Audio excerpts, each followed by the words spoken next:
메시아 강림에 대해서 예언하고 있는 여러 본문 가운데 대표적인 성경 본문이 이사야서 11장에도 나와 있습니다.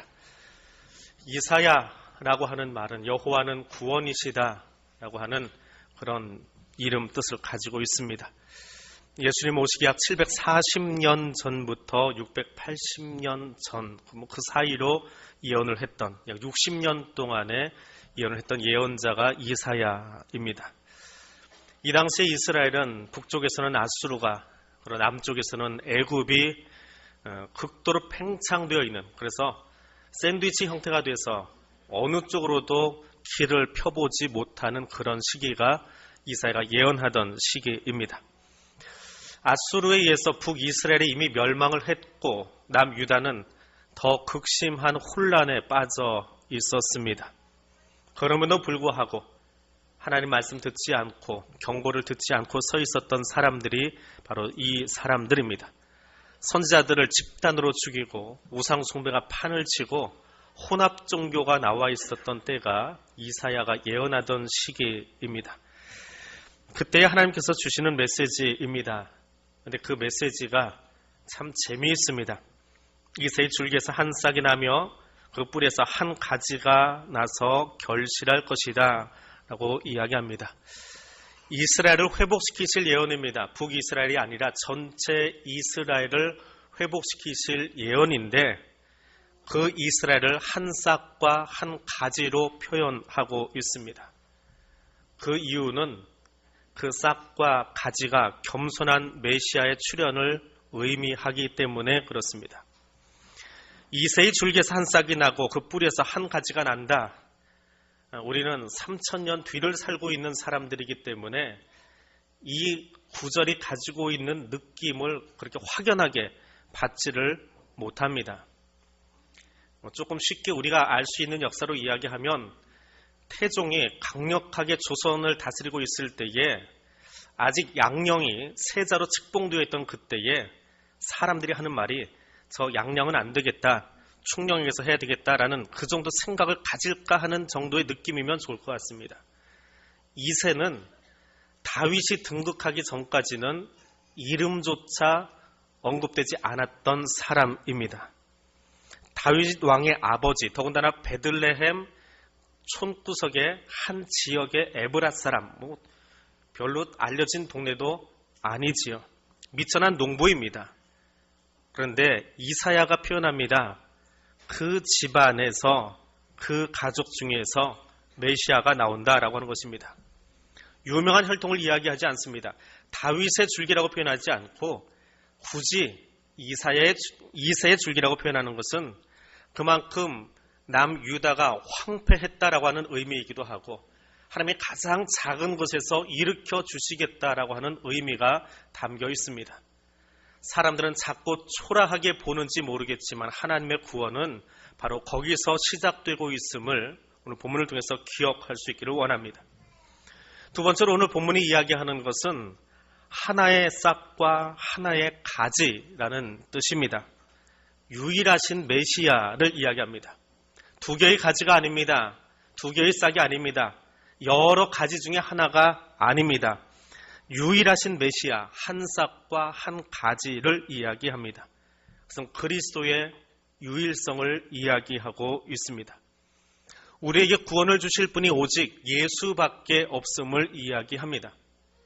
근자에 들어서 교회 안에서조차 예수 아니고도 구원받을 수 있음을 이야기하는 사람들이 있습니다. 예수 말고도 다른 길로도 갈 수 있다라고 말하는 사람이 있습니다. 굳이 예수 안에도 내가 선하게 살면 되지 않느냐라고 말하는 사람들이 늘어나고 있습니다. 종교다원주의는 교회 밖의 이야기가 아니라 교회 안에서까지도 우리를 흐리게 하고 있는 것이 작금의 현실입니다. 그런데 오늘 성경 분명하게 이야기합니다. 한 싹과 한 가지가 나서 결실할 것이다 라고 이야기합니다. 오직 예수 이름으로만 구원받을 수 있음을 기억하고 그 주님이 우리를 위해서 오신 것을 축하할 수 있는 이 시간이 될 수 있기를 원합니다. 마지막으로 오늘 본문 속에서는 그 가지가 결실할 것이다 라고 이야기합니다. 미미함에서 시작합니다. 작은 곳에서 시작했습니다. 나무를 심고 처음에 보면 저게 언제 자라서 열매를 맺을까라는 생각을 하게 됩니다. 저희 집 마당에다 대추나무 심어놨습니다. 근데 첫 해에는 저 비실거리는 게 석이나 할까 하도 비실거려서 줄로 이리저리 묶어가지고 옆집 물 내려가는 통에다가 묶어놓고요. 옆에 있는 나무에다 묶어놓고요. 옆에 있는 담 벽돌에다가 나무를 묶어주었습니다. 좀 똑바로 좀 서 있으라고요. 얼마나 기우뚱기우뚱한지 몰라요. 한 1년쯤 지나고 2년쯤 지나고 작년에 참 많이 열렸습니다.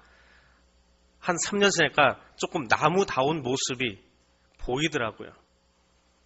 시작은 아주 미미해 보입니다. 예수의 시작은 마곡간에서 시작을 했습니다.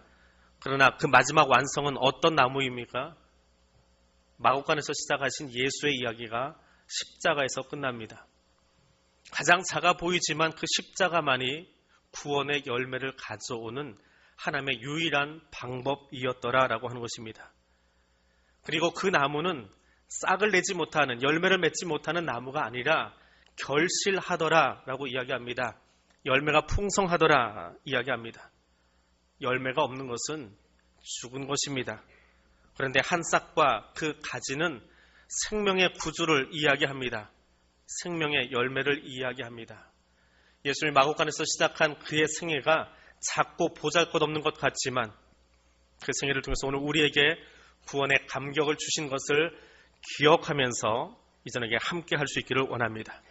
그리고 무엇보다 우리 찬양대, 노래관할대 함께 준비한 이 곡들을 들을 때에 우리 귀만 즐거운 것이 아니라 하나님을 찬양하기에 우리의 온 삶을 다 드릴 수 있는, 우리의 생을 다 드려서 살아계신 하나님을 높여 드릴 수 있는, 또 그분이 나를 만나기 위해서 이 땅에 오신 것을 내 평생의 삶을 통해서 감사할 수 있는 그런 성도의 삶이 될 수 있기를 원합니다.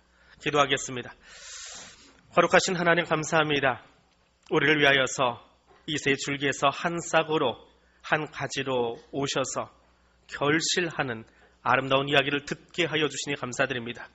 마곡간에 오셨지만 십자가에서 우리를 위하여 죽으심으로, 부활하심으로 영원한 생명을 선물로 주신 그 하나님을 찬양하기를 원합니다. 나를 위해 찾아오신 그 주님을 기억하며 이 저녁 함께 찬양함으로 우리의 마음을 모아서, 우리의 생각을 모아서 주님 앞에 나아감으로 이 저녁 예배를 드릴 수 있기를 원합니다. 성령 하나님, 여기 우리와 함께하여 주옵소서. 예수님 이름으로 기도드립니다. 아멘. 이제 우리 시온 찬양대, 우리 오늘 관현할 때 준비한 성타절 칸타타 함께하도록 하겠습니다.